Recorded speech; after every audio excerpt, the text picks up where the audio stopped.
Good evening, Ooh, Drew. oh boy, that didn't sound good. Hold on.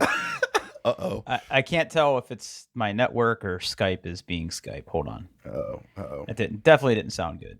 Okay. I had All to like block a bunch of spam messages, and then I had to like uninstall a bunch of bots from Skype that want to deliver news to me and horoscopes. Now I hate it. I hate it here. I hate this app. right. We should find something else. Yeah. I don't. Yeah. But Yeah. Yeah. but our process. It's okay. Okay. We can change the process. We'll do some research on this. How are you? Uh, not too shabby. How about yourself? I just had a candy necklace. Nice. Nice. Yeah, it's so Candy? wild. It's so wild that I found a place. I was in a coffee shop today, Okay. not too far from my home, and Okay. it's a really weird coffee shop. Without making this too creepy of a segment, so like where I live on the northern side of Dublin, and there isn't a lot up here in terms of like bars, restaurants, grocery stores, gas stations especially. So like and like coffee. Like coffee is kind of hard to come by up here. And you know, I got a fancy espresso machine. I'm not complaining. This is not a complaint. There are like there's like a pizza shop slash Italian restaurant. There's a little homemade ice cream slash. I mean, they have coffee there, but it's not very good. I love that's the place where I go and get my ice cream. Yes, you heard me. Okay. And Your ice cream in quotes. yeah, Mhm. and they have other stuff there, but I go there for the ice cream. I don't really go there for anything else anymore. Ice cream. Okay. Yeah. Yep. So there was a new plaza that they built up here, and they put in a Boston Stoker coffee place. Um, Okay. now, interestingly enough, this coffee shop is very eclectic. So they have all of the coffee drinks that you would expect. I can go in there. I can get an espresso, americano, frappuccino, sugared milk, whatever I want, whatever the fuck. But they also sell cigars, and they sell coffee, and they'll roast it and they'll grind it there. So the last few bags of coffee I have bought have been from there. Thanks to your tutelage, it's kind of like buying milk at the grocery store. You got to move the first couple bags out of the way to find the roast date that's closer to now versus something that's older, because you taught me that coffee has a shelf life. It does. Yes. So I've been able to find good coffee. It's surprisingly good coffee beans. I have no complaints. I mean, not as good as anything I've gotten from trade, but better than stuff that I would get at the supermarket. So it's kind of in the middle, I would say. Anyway, the other thing they have is they have like this little corner of the store where they have candy. And Paul, they are targeting me with this candy. Okay. Mhm. So candy necklaces. I used to chow down on candy necklaces in my youth. And when I saw I was getting my coffee today, and I was like looking at the different bags of coffee. And I don't know if this is a new addition to the store, or maybe my brain blocked this from me when I was in there.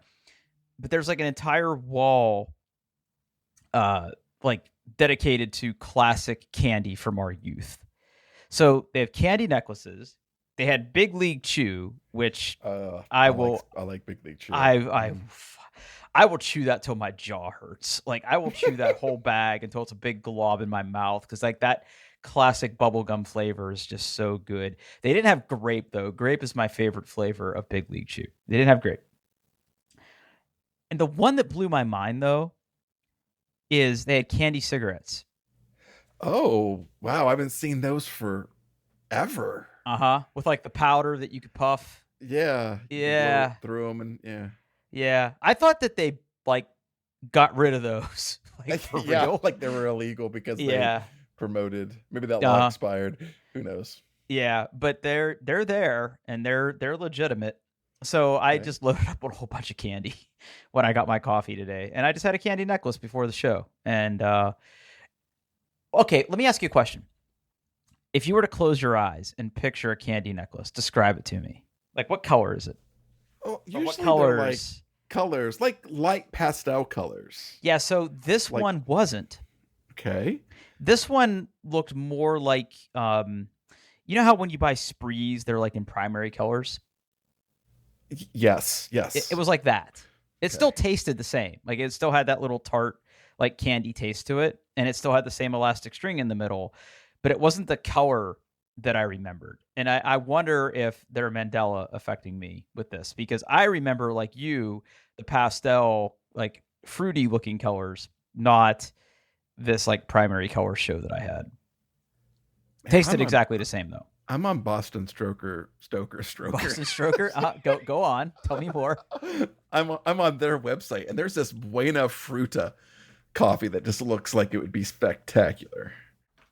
Oh, really? Tell me about it. I'm trying to get there. It's light roast, very high acidity. I got a link. The Walter Lara, you said? Yeah. The Buena Fruta. Buena Fruta. Or Buena Fruta. I don't know how you say all those coffee letters. Categories. Okay. Yeah. So wow. Yeah. I feel like, I mean, some of these I definitely see on the shelf there. I didn't pay enough attention to know if the one you're talking about is there. Maybe it is. I can always order it. Well, next time you're in my neck of the woods, you'll have to stop there because it is literally right down the road from my house. Okay. Lots of acidity, tart, sour, sweet fruits. That sounds right up my alley. Okay. And I'm going to open an in private window, bostonstroker.com. Ooh. Boston, Stoker, Columbus. I'm scared to click on some of these links. Okay. Well, anyway. Yeah. The ones that I've tried is I've tried the Legendary Espresso and I have tried the La Copa Negra. Both very good. The espresso one is the one that is in my automatic machine right now, but it's very good. Anyway. All right. Let's now with that out of the way. What do you got here? I see you got a couple topics. Yeah, I wanna give a shout out to friend of the show, Justin. Okay. He let me know about an audio issue in I heard the audio issue. Yes. He told me. The rest of you didn't tell me, cowards. But he told me, and I didn't want to hurt your feelings. That's okay. You should tell me so I can fix it. I basically removed my audio, but didn't remove your audio. It was very stupid. It was jarring. It was bad. It was bad. I fixed it because Justin told me. I fixed it. I uploaded new audio. So if you re-download it, it's fixed. But everyone who's listening to this podcast has probably already listened to that podcast. But yeah, cowards. If you're catching up, yeah, exactly. Cowards, all of you cowards. Yeah. Justin wasn't a coward. Don't be afraid to tell us that we suck or we screwed up. Like you don't have to tell us when we do awesome. I mean, not that you tell us when we do awesome either, but you don't have to like you don't have to hide. Okay. Anywho, dub. Yeah, so really, really big week for Apple announcements, and I've had multiple listeners reach out to me. Okay. Some politely saying that they want to hear what we think about this, and one basically saying that they were too lazy to read it all themselves and wanted us to sum it up. I respect that. Yeah. I mean, but in their defense, there's a lot. There's a lot. There was a lot. Where do you want to start? Because I have the ones that I care about. Okay, why don't we start with that? Why don't we start with the stuff you care about? Okay, well, I think to sort of tee things up here, just to remind everybody, Apple had their big worldwide developer conference, WWDC, affectionately known as Dub, that we talk about. The big announcements this year is Apple's finally throwing their hat into the AI ring, basically letting you do on-device AI with the new iPhones and iPads. And big, bold, new, especially for the iPhones. Correct.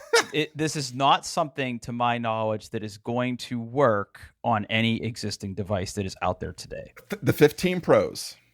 The 15 Pros, it'll do it? Yeah, for the iPhones, the 15 Pro and Pro Max will run, once these features are released, will run it.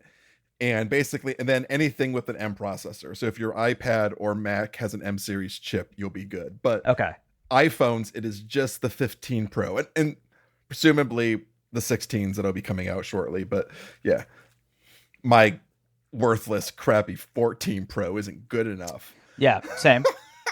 Same here. So they're calling this the Apple Intelligence AI system. Yeah, Apple Intelligence AI wink.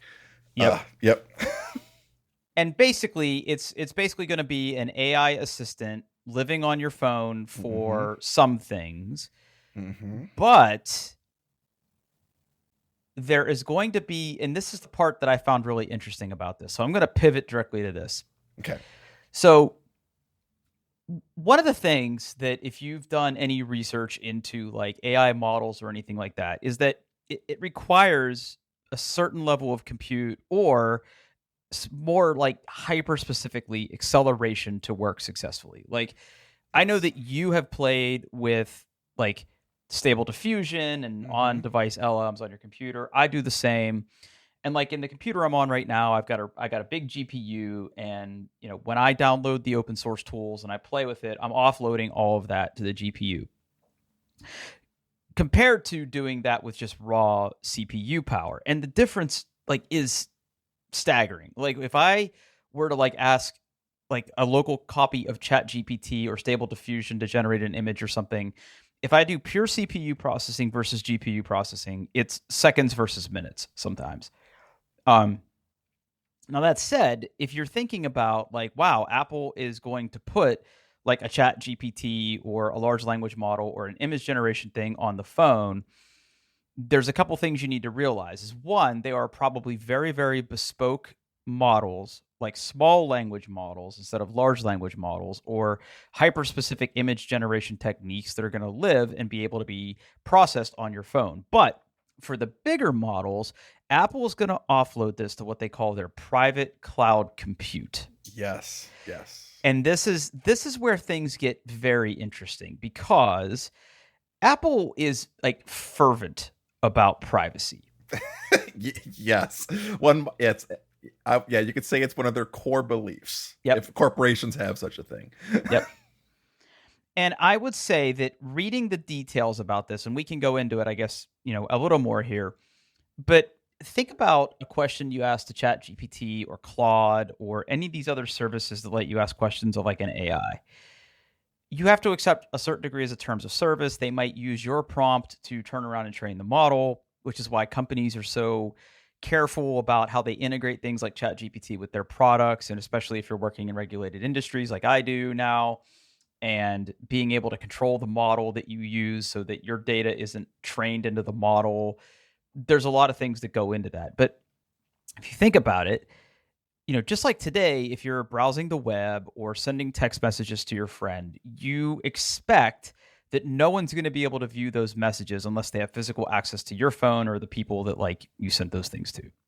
With private cloud compute, what Apple's essentially saying is, look, obviously for these more powerful models, we're not going to be able to do this on everybody's phones. So we're going to like carve out essentially cloud computing that is very private and very secure for doing some of these operations. And in turn, we're going to lock it down, make sure no one can access it. Like it's going to be one-way encryption. Like not even law enforcement is going to be able to get into this. Well, yeah. Like what they've said in interviews and stuff is that the operating system is designed that it cannot write data. Right. Data cannot be written to disk, only read from disk to load like the operating system. Like, it is like there is no logging. There is nothing. Your stuff never gets written to disk because it can't. Right. Right. And yeah, which is bonkers. and by the way, like I was just saying at the beginning, this requires a certain degree of computational power to work. Now, I'm one guy sitting in my basement with a computer doing this. Imagine all of a sudden hundreds of thousands, or I guess tens of thousands, hundreds of thousands of people with new generation iPhones, however many they're going to sell of these things. They sell millions of those things in the first week. Fine. I was being conservative, but okay, so let's say 1 million users suddenly all doing powerful image generation prompts. The amount of money that Apple must be investing in the back end to make this work must be crazy. Because Apple isn't a cloud provider, right? All their image generation, it's actually all phone. Okay. They did say that, but yeah. Okay. But still, that's a lot. Like the I don't know if you've really followed this, but like Apple has been publishing lots of research papers about running LLMs, like real LLMs, on resource constrained devices, right? Right. So I think those on model, in theory, of what demos is what actually ships. I think those on device models are going to do more than you think. Yep. Especially because Apple's been shipping neural engines, which are even more specialized than GPUs for running this kind of stuff on devices for a long time. Yeah, and Apple, and again, credit where credit's due here. Like, the fact that Apple has been making the hardware and the operating systems now affords them the ability to do this. And like, if you look at what Microsoft is doing with its vendors and these like, Copilot PCs that they're about to launch, like, they had to go to ARM, they had to go to Snapdragon. Yep. Look, I think it's going to be really interesting to see all that unfold. I think the first models like ship next week or something. I think so. But like with Apple, with recall disabled. No, you still have to opt out, I think. Oh yeah, no, they're shipping them. They're shipping them off by default. They announced that. Okay. Well, great. Anyway, we talked about that last episode. Go listen to that. We're going to talk about Apple stuff. But anyway. Yeah, you're right. Like the whole neural engine, like the design of the architecture that they have, I think affords them the ability to do things differently than like my computer here that has, an x64 architecture with like a GPU as a separate device that you have to do.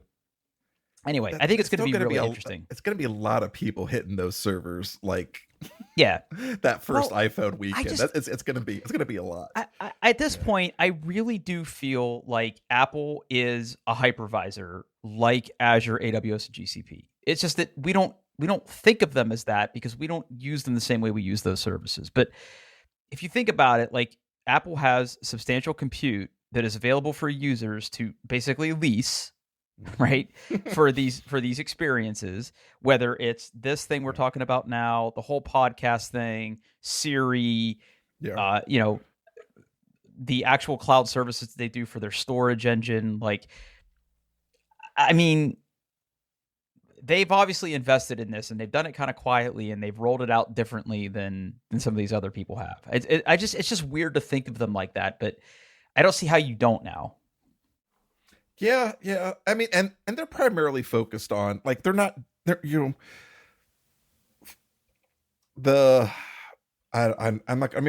word generative is so overused, but like, I mean, their big thing is like, hey, what do they call it? Like personal context, right? Our LLMs, because we're Apple and you use Apple phones, are more intimately aware of the stuff that's on your device than anything else, and they can piece that together and make these models understand you. And when they send them off to the device, they only send the information they need, not everything. But they still have that outlet valve of, like, oh, it looks like you're asking me to do something which I think ChatGPT would do better. And you can still, I mean, of course, Apple Intelligence will ask you like, hey, do you want me to send this to ChatGPT? But they still have that escape valve. So even if their stuff doesn't do everything, they can still punt that off to ChatGPT. And then, like, of course, your data is going to go to ChatGPT. But, dude, okay, all right. Since I mentioned ChatGPT, I have to bring this up. Okay. I put an article in here from The Verge. Okay. I don't know if you've read this or yet. How much you got a lot of Verge links here. Okay. Just question. How much do you think Apple paid ChatGPT? Well, how much did they pay OpenAI? You mean? Oh, that's what I meant. Yeah. How much did they pay OpenAI to use ChatGPT on device? Just guess. If it's not $1 billion, it's in the 100 millions. Zero. Nothing. Not a dime. No money changed hands. In fact, if iPhone or Apple device users sign up for ChatGPT Pro, OpenAI owes Apple money. Okay, so let's talk about that, right? So that's interesting. I didn't know that. Yeah. But nothing. But remember nothing. But remember that paid an exposure. But here's the thing to keep in mind: like ChatGPT is not free. Yeah. You can sign up for free. You can go to the Yes. ChatGPT website, but you get so many tokens, which are basically like words that you can ask in a certain period of time, and you can pay money to get more. Well, yeah. So Apple users get unlimited of the standard 4.0 model. Right. If you want access to their pro features, you have to sign into ChatGPT on your iPhone. Right. And Yeah. that's the key, right? And like it's so funny because I see all these open source projects get created that are like use ChatGPT and PowerShell, and it's like, oh, during setup, provide your API key. Like, fuck off. Like, I mean, Yeah. I can go to the website myself and ask a ChatGPT question, right? Like, people just like creating different interfaces to call a web service. Like, we've been doing that for 25 fucking years. Like, Yeah. it's not anything new. Like, proud of you, I guess, but like whatever. But yeah, it's interesting that yes, Apple's no different, except when it comes to like using Siri or using some of the built-in ChatGPT features of the phone. It's basically going to be free for iPhone users. No API key required unless you want to take advantage of the pro features, which I don't even know what those are. And OpenAI is not, I guess if you're a pro subscriber, there's different terms. Okay. But for the free stuff, ChatGPT is not allowed to save your data, use your data for training, like anything. Like that's the deals of the contract. They just have to they have to pay for the compute for Apple users to use ChatGPT just on the off chance that someone subscribes to them and gives them money, in which in that case OpenAI owes Apple money. I guess you have to think about it from OpenAI's perspective. Why would they take a deal like this, right? I think it's because monthly active users. Well, this is the only okay. I think for any of these models to be successful, they're going to have to be on an existing platform, right? Of which there are only like 3 major ones, right? Windows, Android, and the Apple ecosystem. Mm-hmm. Well, Microsoft's already got their Copilot stuff. Google's and OpenAI. Like, let's not forget, Microsoft owns OpenAI. Basically, yeah. But basically, they're getting all the OpenAI stuff for free, right? And right, essentially, well, in exchange for Azure Compute. But that's not branded ChatGPT. That's branded Copilot, right?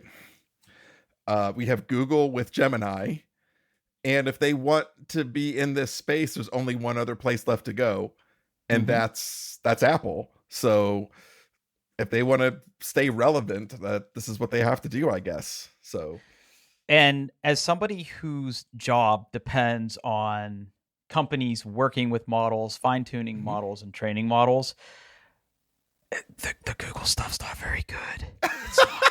It's not very good. It's not very good. Okay. Anyway, yeah. So this is really interesting to me, right?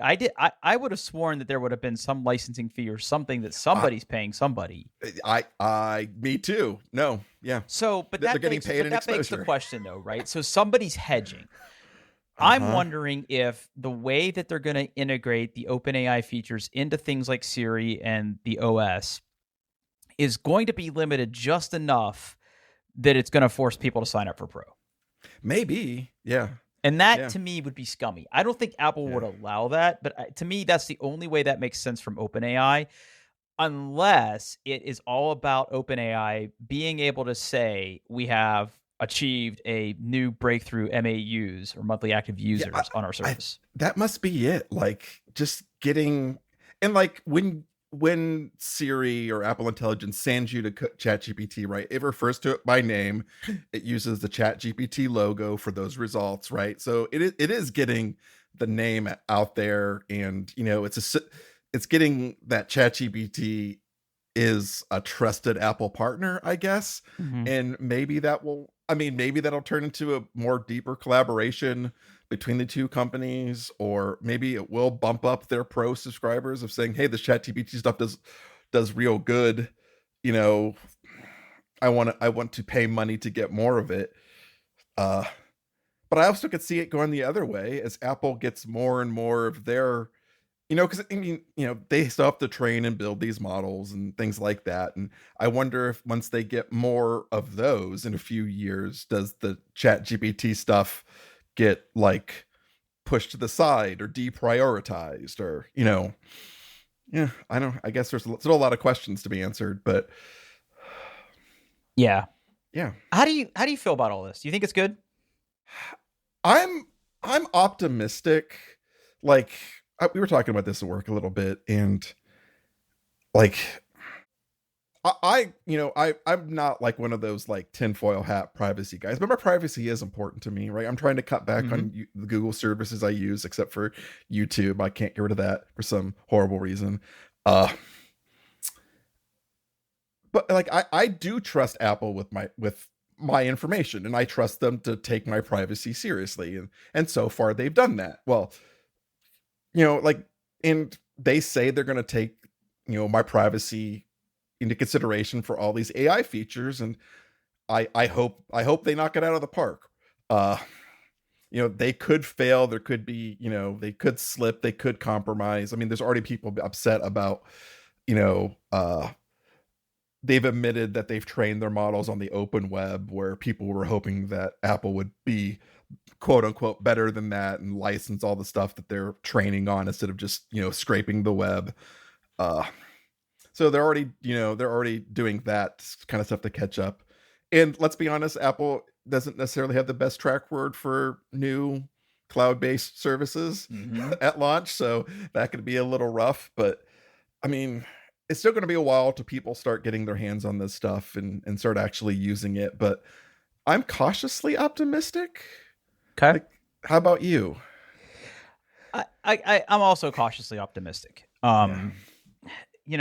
I don't use the current services of like a Chat GPT or a Claude or anything that like I have to send data to some service to. Okay. All of my usage of AI has been local. I have downloaded models to my computer, or I use my company's product to develop or fine tune things, Yeah. and I Okay. run them Yeah. in a private environment. Um, because I'm not super tinfoil hat guy either, but I like the control of being able to say, if I submit a query to something that I train, I have the confidence to say that I know where that network traffic is going. I know what's happening to the response. I know that all these places say like we're not going to save anything, we're not going to do anything, and it's not that I'm doing anything that I would worry about that. Let me be abundantly clear. But I think privacy is a huge concern with all of this AI stuff going on. Yeah. 100%. And I like that Apple is putting that right in the forefront and saying, look, it's Mhm. on device, it's one-way encryption. Like We we're build not our own servers. like Apple is probably one of two companies that I truly believe would do that and make sure that it worked exactly the way they're describing, if that makes sense. Yeah. So I've lost a lot of faith in organizations like Google and Microsoft a little bit, even though I used to work for them, about how they treat some of this stuff. Yeah. So Yeah. it's yeah. Okay. It's yeah. Brave New World. Brave New World. Okay. Moving the conversation along a little bit, a couple other features that stuck out to me. Mm-hmm. And then if there's any that I cover of yours, or if you want to jump in, just do. So going back to the on-device image creation thing, I really like Mhm. that demo they did of that image playground on the iPad. Yeah, that looks pretty cool. Except, have you seen some of the images? Like, they're of the one in particular of like the Memoji style person. It looks like an actual Yeah, horror like show, there's but gonna yeah. be different styles, and like it's kind Yeah. of interesting, right? Because the time that I've spent deploying these locally and understanding how styles get applied to images and how a style basically alters an image that was previously generated. Like there's this weird interaction of how that stuff works. I just think it's cool that it takes these concepts and you can kind of control the temperature of the response, and I don't know, that looks really cool. And the reason Um, there's only like 3 styles is to keep the model small. exactly. You can't be huge unless you want to Mhm. send that up there. Right. Yeah, I think it'll be interesting to see like how how we could break it. Like if you start like telling it to do like really like lewd stuff, is it going to do it, or is there guardrails? What's the over under on getting it to draw a penis? Well, that's what I'm saying, right? Yeah. What is that? What is that joke that they do on Mystic Tavern or whatever it's called? What is it? What does he call it? I don't know. I don't know what you're talking about. Time to dicks or something. Mean time to penis. Yeah. Time to penis. Mythic Quest, right? TTP, time to penis. Like, yes. How fast? Okay. How fast is something like? Do we put a penis in something, right? Like, yes, when they start offering the like building tools and like, how soon before you get penis? Yeah. Right. Exactly. Like how fast? Okay. Yeah. How fast is it? Like minutes or is it hours before someone manages to make this thing draw a dick? Mm-hmm. So I don't know. I thought that was interesting. The calculator app on the iPad is interesting because there never has been a calculator on the iPad, and now they have. If you have a pencil, it's going to make me buy a pencil. Well, Math Notes will also support you typing directly. Oh, okay. So yeah, but it looks cool. They did not advertise that, but it does work with typing. But yeah.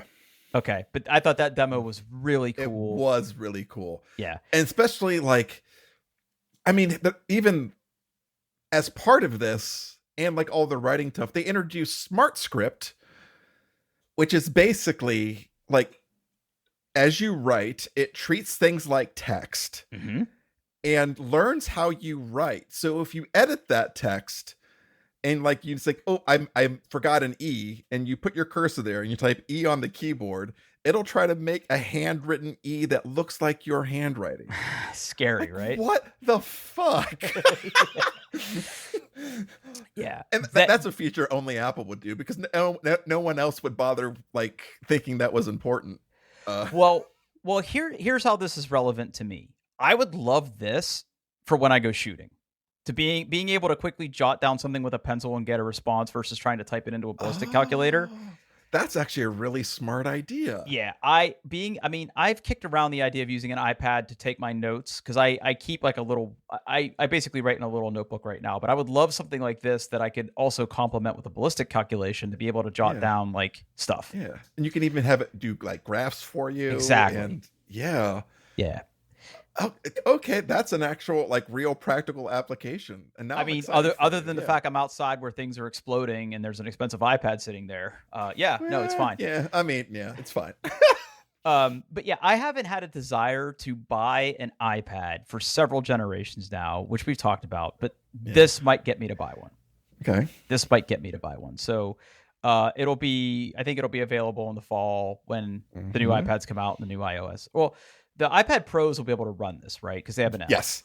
So basically, it's when iOS 18 launches, this will be ready to go. So if I were to go buy an iPad Pro right now, or the Airs, the Airs also have Airs have M2s in them right now.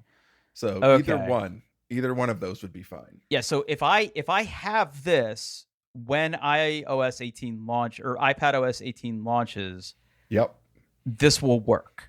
Absolutely. Okay, great. It's the phones that we sort of have to wait on. Exactly. Yep. Okay. All right. Got it. Public beta following in July. Like I would seriously go buy one of these and try to get into the beta. Like, yeah. I don't know. That looks fun to me. Maybe I'm crazy.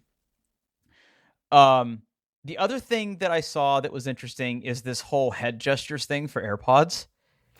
Oh, okay. Yeah, that is. I don't use Pros, and I think it's a Pro only feature. Oh, is it? Oh, yeah, coming to AirPods Pro. Yeah, but that's clever. Would you like to answer? Shake your head, no. Yeah, exactly. Yeah. I just thought that. I thought that the commercial for that or the little video that was really funny. Again, I don't have Pros. Yeah, and then there was some other announcements like personalized spatial audio and stuff like that. But no, I thought that head gesture thing was cool. Maybe it'll make me get AirPods Pro. Yeah, I can't wear them anymore. Okay, this next one is only no one else talked about this, and I saw this, and I'm like, I cannot wait because I am a person who believes in adding emphasis to provide context to text messages. Bold, underline, and italics text messages. Yeah. Game changer. I am a serial italicized text person. Okay. And I cannot wait to add emphasis to text messages via italic text. I don't know. I just thought that was really interesting. Yeah, I didn't get super excited for that, but it's fine. Whatever, it's all good. I do like being able to respond with any emoji as a tap back. Yes, because my emoji game is strong, and I instead of just having to just respond to it, just typing it in there, I would like to respond and go, this reaction is for these words. I am excited for that messages feature. I love adding italics text to anything. So I will be using the fuck out of that. Get ready for that if you are the person that texts me. Okay. This other one is interesting just because this is Apple furthering, kind of loosening the restrictions of customization, being able to swap out your lock screen buttons instead of camera and flashlight. You can now do all sorts of stuff. Yeah, Control Center is now open to software developers. So applications can provide those widgets that you can use to replace on your home screen. They can put more stuff on Control Center. Yeah, it looks good. All the home screen customizations, being able to leave gaps finally. I'm not super excited about the tinting features where you can tint your icons a certain color. I think that's a one-way trip to Ugly Town. But the fact that all of those features are coming to the iPad on day one, that never fucking happens. That's because I think I'm more excited about that on my iPad because I got more real estate there and be able to move some things around and leave some gaps. It'd be nice. Okay, I want to say there's one feature that I am the most excited about out of any of these. Okay, you go ahead because I want to save the number one thing for me last. Okay. It's iPhone mirroring on your Mac. All right, talk to me about this. This almost made my list. So tell me what this does. Okay, so what you can do now, so it kind of comes in three different, you can get to it in three different ways. One, you can just do a very basic mirror and say hey, I want to see my iPhone on my Mac and be able to control it. So you can bring it up, you can swipe, you can do anything you want directly from your Mac to your phone. So I think that is just cool. Two, it's also integrating notifications from your phone into the notification center on your Mac. And if you click on one of those notifications, it brings up your phone on your Mac. Right? So if you get a notification of something it's an app just on your phone, you can click on it on your Mac. It will open up your phone screen on your Mac. You can see you deal with the notification, go to the app. And with this current release, they added the ability to add widgets to Mac OS, and those widgets can come from your phone. Well, if you interact with those widgets, instead of saying, hey, go to your phone, it'll just bring up your phone. I'm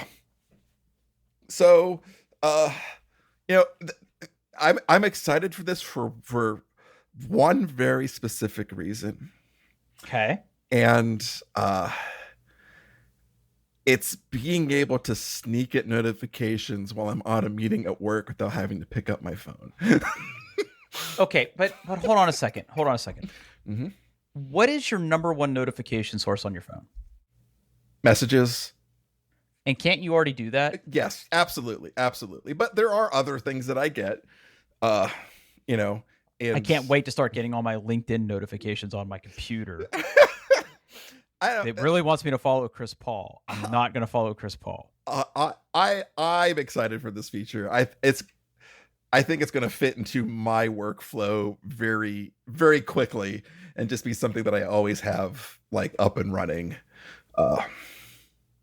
Okay, what's your number one, Drew? Well, it's not a plot twist. I think this is a feature that I'm going to hate. Oh, okay. Apple is getting into the password manager game. Yes, they are. Yes. I am not giving up 1Password. Okay. Primarily because I use it on non-Apple devices right now. Well, so I leverage it on my PC quite a bit. They have already released, I think, even as of today, a passwords app for Windows. Are you kidding? No. Fuck, that was my last holdout. Yeah. What they don't have is an Android thing right now, but yeah, they have a Windows, or they're gonna.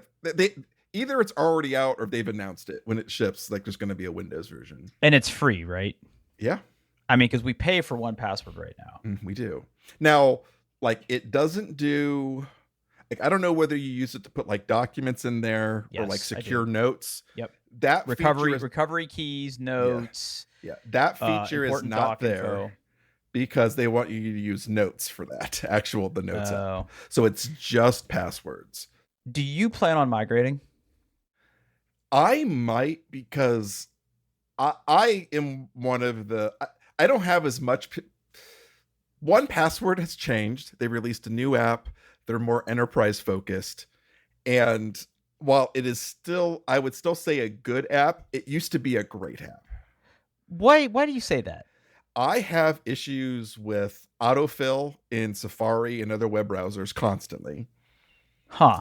Where like you unlock it and it says, hey, put your password in. And you say, yep, I want my password. And it just goes, nope, I'm not doing anything. And then you have to go and actually copy and paste, right? That's the biggest issue I have is on all my platforms, iOS, iPad, Mac, the autofill has become from something I could depend on all the time to something that works maybe 85% of the time.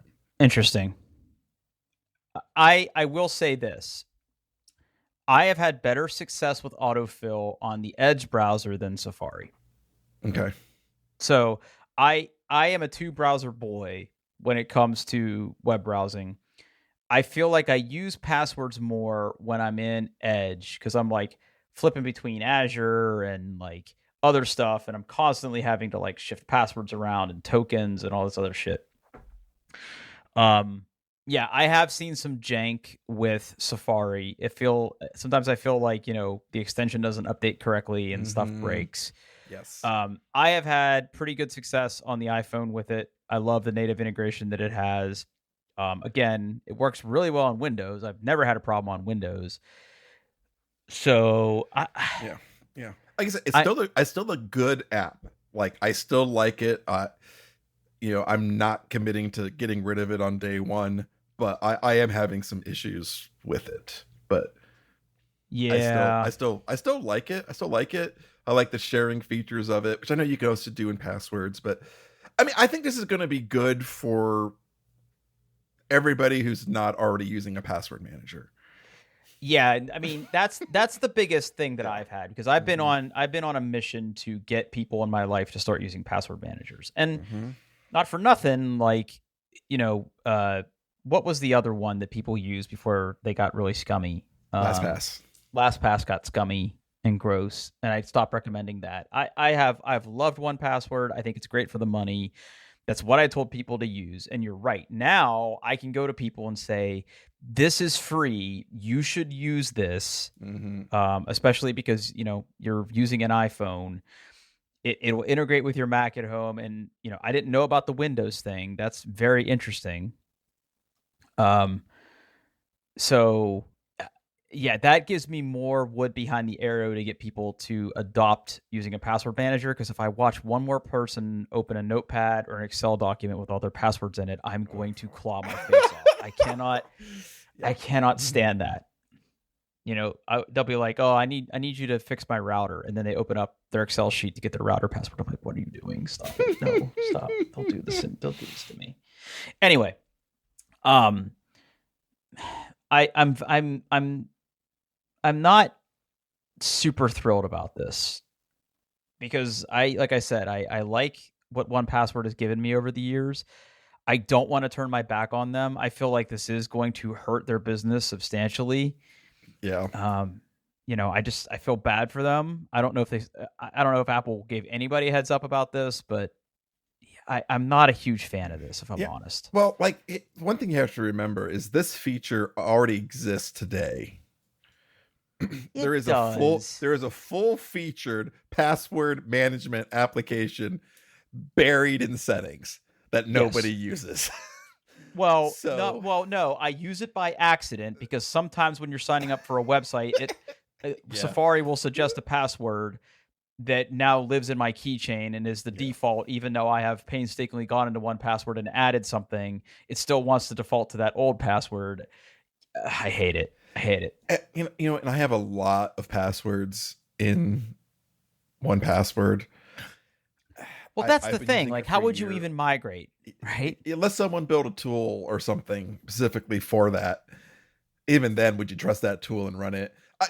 I have a lot of inertia in Well, that's in it, one right? password, Like, and yeah, I'm not gonna look at this on day one. But like you said, friends, family, like you're not using a password I manager, have, you're I an have, idiot. Start using I, this. I Yeah, have all my passwords tagged. I love that Watchtower tells me yeah. like what vulnerable passwords I have or what's been part of a leak. Like, I like the features that it provides. I'm trying to count how many things I have in 1Password right now. I mean, I want to say in 300. I have 300. If you go scroll away to the bottom, I have 350 unique logins in my 1Pass or my 1Password. That doesn't count like the secure documents and other notes and other stuff that I keep in there. Great logins. Let me look. 814. Jesus Christ! Yeah. Wow. Yeah. Yeah. I also use it I use it for like my credit cards are in there so I can autofill credit card information. Yeah. I've got important numbers like socials and driver license numbers, so I don't have to ask my wife every Yep. when 100%. the one time a year I need her social security number, I don't have to ask her for it. Uh I even let it like a newer feature with 1Password that I'm using a lot is when you use another service to log into a service, like using your Apple ID or Google ID to sign in with something, Mm-hmm. 1Password will now say, "Hey, would you like me to store the fact that you did that in 1Password?" So when you are looking for your password, for example, the one I see here is Tailscale. I use my Apple ID to sign into that, and it said like, "You don't have a password for this. You signed in with your Apple ID," and that's data in 1Password that it will display to me when I go to Tailscale to log in. Like, like I like that. Yeah. Yeah. Yeah. Mm-hmm. Yeah. I have very mixed feelings about that. But on the one hand, I am glad that they're making it available to everybody because everybody should be using that. And I think a lot of people kind of accidentally do if they're using iPhones because it offers to save passwords today. It's just getting them to realize that this is an actual app and that you can do more with it, I think will be the uphill battle. Yep. Absolutely. All right. Any other dub stuff? I think we talked about dub enough. Okay. So for all of you who are asking our opinions or to summarize, those are the things that are important to us. Go look at the show notes if you want to see like any of the stuff we just talked about. We now have like seven or eight links in there that you can go look at to learn more about those features. Okay, shifting gears real quick. I didn't know anything about this until the other day. How's Diablo 4 looking for you? I'm still enjoying the hell out of season 4. I'm starting my second I got my first character to level 100. Nice. Starting the second character, he's on like level 56, and they announced the first expansion, which is coming in October, Vessel of Hatred, and I am very, very, very excited for this expansion. Very excited. I'm not. But, although there is something very interesting about this, where now you can have doggos and cats follow you. So pets are already a feature. Okay. If you log in, you get a message you get a quest to go pet the good boy, and then you get a dog as a pet. Cool. If you pre-purchase the expansion, you get access to some different pets already, which I did, because of course I did. Yeah, like I'm just I liked Diablo when it launched. Since season 4, I'm absolutely in love with Diablo. I play it probably at least an hour and in fact, I just saw that like I'm approaching like 300 hours played on my PlayStation. Cute. Ask me how many Destiny hours I have. Yeah, but Destiny's been out a little bit longer. That's true. And 300 for a dad who's also involved in other things. That's wow. It's still okay. So it's a lot. It's a lot for me. It's a lot. If I wasn't talking to you, I'd be playing Diablo right now. Okay. I'm excited for the expansion. New area, new story, new class. I wish they would put a paladin in this game. Like, yeah, that's a lot. I don't care about this jaguar looking guy. I mean, it just feels like it's the Amazon from Diablo 2. I don't know. Yeah, they wanted a new class and they wanted it to be tied to this new area that they're going to, and The jungle. yeah, whatever. But they can add more classes later, and it's fine. It's fine. It's fine. They're also doing the very Blizzard thing of having 4 different versions of the expansion you can buy. Yes. Yeah. I mean, guess which one I bought? Probably Ultimate. Yeah, I did. Oh, you don't half-ass anything. Yeah, I bought the yeah. You Yeah, get exactly. access to all that stuff immediately. Yeah, I just I want all that. I want all that stuff. Looks good. Boom, go.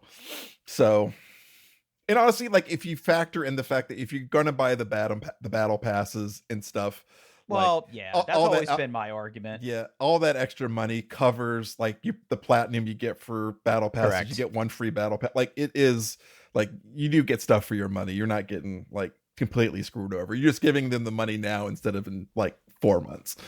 Yeah. Fine, whatever. I like Diablo. I want them to keep running the servers and keep it going. So if I can do that by giving them $90 early, I will gladly do that. Sure. I mean, why not? Yeah. Why not? And why not?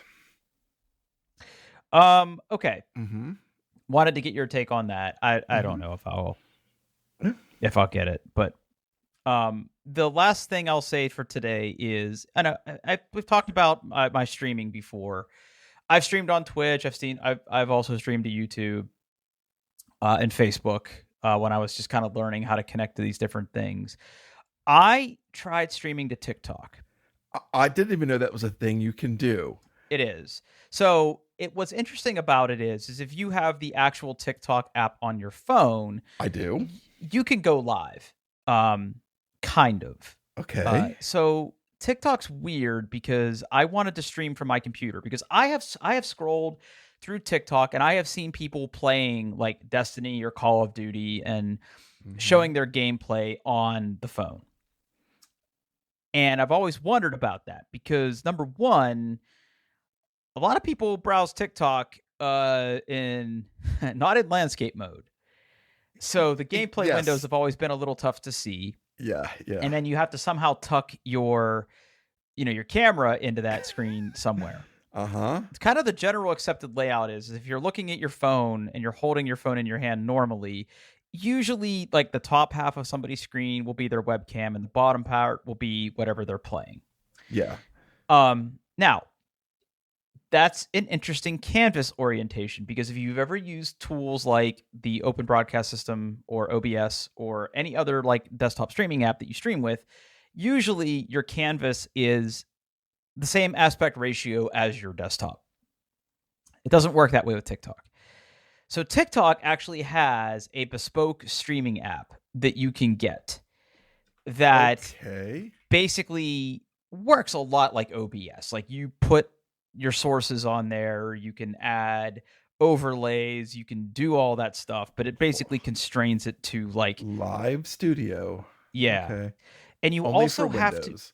and you have to apply to be able to do that. Oh, okay. And basically you have to fill out an application to go live. You have to link your existing channels that you have and you have to provide some proof that you actually own those channels by sending a screenshot of your account console. I mean, there's nothing sensitive in the screenshots or anything. But I filled all that out and it said that the answer was going to be given in 1 or 2 days. I got an answer immediately, here, just go. Now, right. Funny enough though, with the current quote unquote tier that I'm on, I have to continue to use it or they might disable it for me. I guess they only have so many resources to go around because I know that somebody once did an in-depth study of what it costs Twitch to be able to maintain the infrastructure to basically allow anybody to start streaming whatever they want.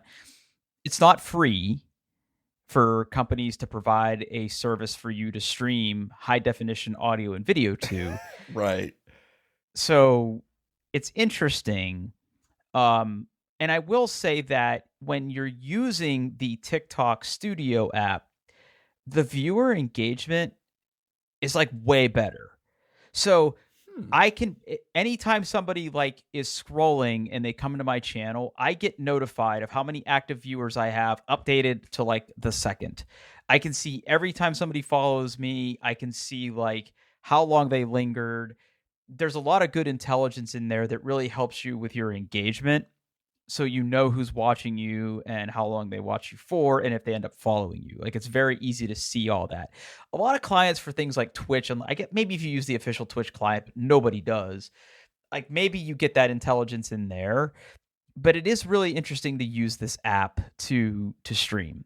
And I've averaged a dozen or so viewers. Okay. It you could definitely tell that the algorithm is at work, though. So like when I go live, I get a flood of people that get access to me. Huh. And then the longer I stream, it tapers, right? Where there's like nobody. So it's obviously like when somebody goes live, it pushes them to the top of some kind of heap to get eyeballs, and then it's sort of on you to be fun.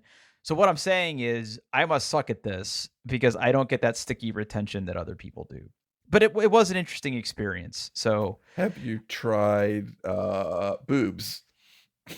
No. I don't know I don't know if that goes against TikTok policy or not. But I will say that if you're interested in following me and watching me stream stuff on TikTok, I actually did have a video removed from TikTok the other day of me shooting that violated some kind of terms. Huh. But yeah, you can find me on TikTok if you're interested by going to Pittfurg, Pattfurg. You can find me on there. Give me a follow, or whatever, smash that bell or whatever people say, and then you can follow me on there and see what I'm up to and when I go live. I try to go live a couple times a week just because Destiny's kind of fresh right now and it gives me something to do. You still enjoying Destiny? It's so good right now. Oh, it's so good right now. They just released this new mission. I guess we'll close with this. So Destiny released a new mission that's part of the expansion. And the name of the mission is called Dual Destiny. Okay. So, okay. For people who don't play Destiny, there are all sorts of interesting mechanics to the game. A large part of the game you can play solo. Right? You never have to talk to another human. You can just drop in. You will be match made with other people. Perfectly viable way to play the game. I would say that you get to experience about 75% of the game, though. You won't get to experience dungeons. You won't get to experience raids. You won't get to experience some of this new content that they just put in this new expansion. So in the new expansion, there are basically 2 new activities that are really, really good, but a small percentage of the player base is pissed off about. So the first one is after you beat the campaign, you can go back and you can replay the missions. But they introduced a new mode called Cooperative Focus Mode that requires 2 or more people. It is not a match-made activity, meaning you literally have to have friends or go out and actively find a group with the different tools that are available, either provided by Bungie or third-party like Discord servers, where you find people who want to do these activities. You have to manually group up with them and you have to go do it. Okay. So the cooperative focus missions in the campaign let you replay the campaign missions, but now they've introduced mechanics to the campaign mission that you have to work with your fire team to solve.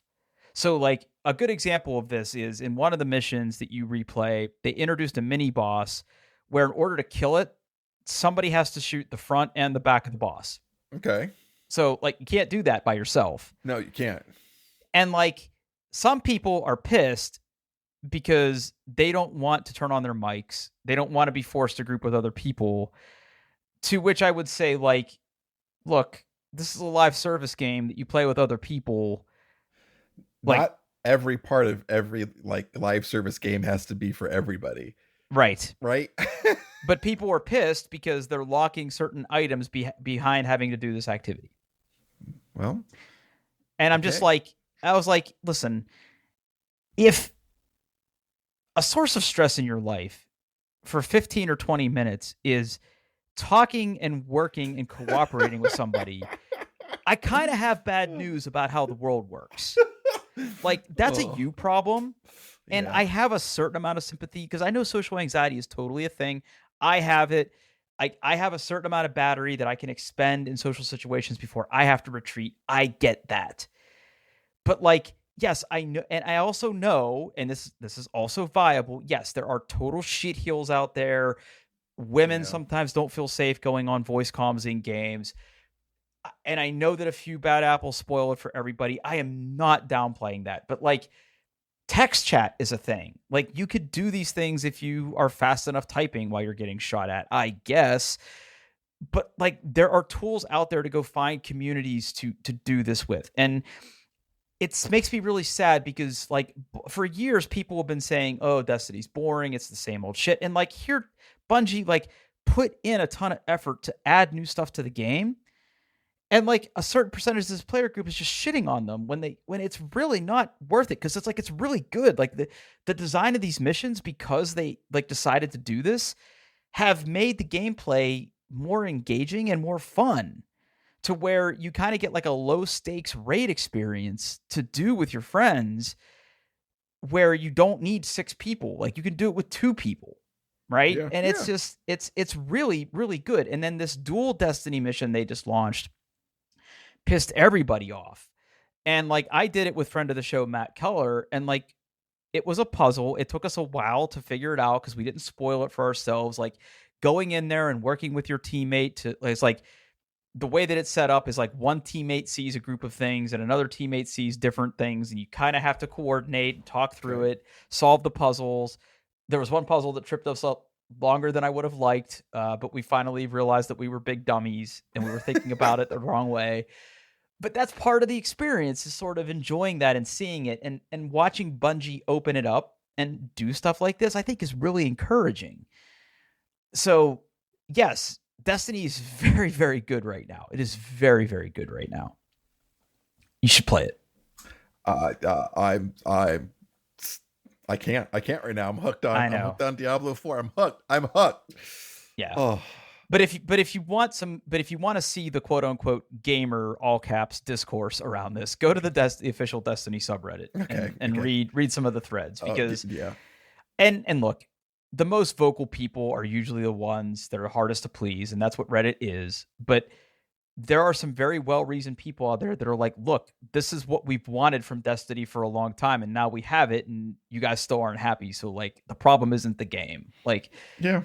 You know, maybe this game isn't for you if that's going to be how you feel about it. Anyway, it's very, very good right now. Destiny's very good right now. All right.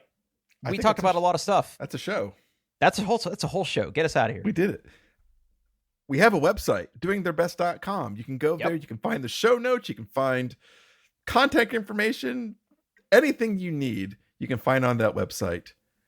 And hey, thanks for listening.